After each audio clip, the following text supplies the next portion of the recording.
పేదవాడి పక్షాన నిలబడతాం, ప్రజా గొంతుకై నినదిస్తాం.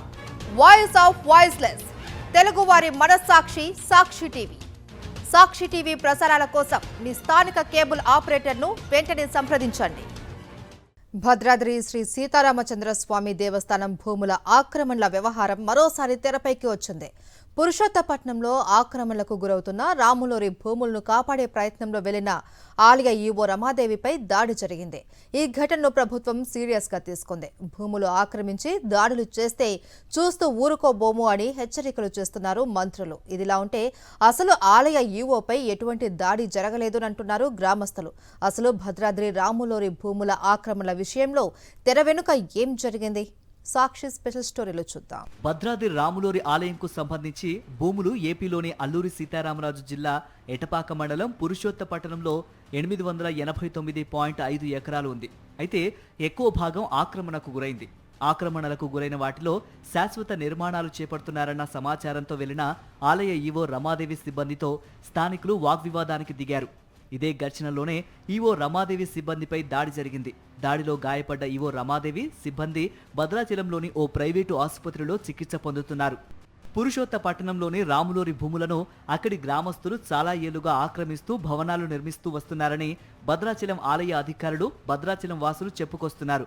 ఆక్రమించి నిర్మాణాలు చేపట్టిన ప్రతిసారి దేవస్థానం అధికారులు అక్కడికి వెళ్లి అడ్డగించడం పరిపాటిగా మారింది.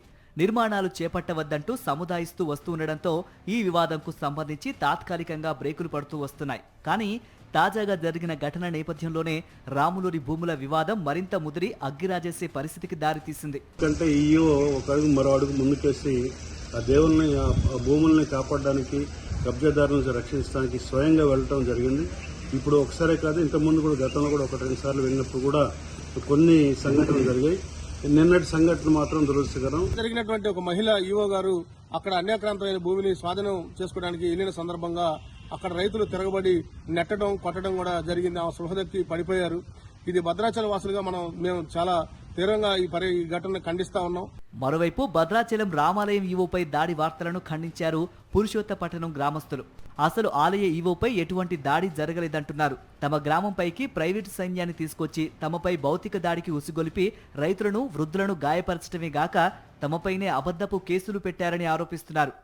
అసలు ఎవ్వరు మా ఊళ్ళు లేరు. అంతలోనే మా ఊరోళ్ళు వచ్చారండి.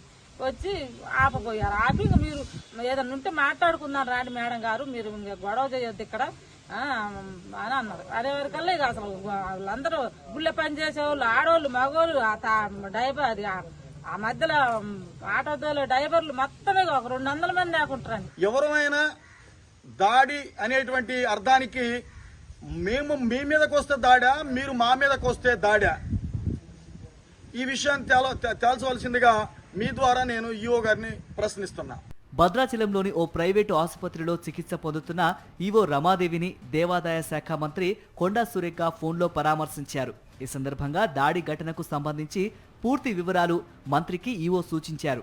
దేవాలయ ఈవోపై దాడులు చేస్తే ఊరుకోబోమన్నారు మంత్రి కొండా సురేఖ. చూడాలి భద్రాద్రి రాములోరి భూముల వివాదంకు సంబంధించి ఎప్పుడు చెక్ పడుతుందో.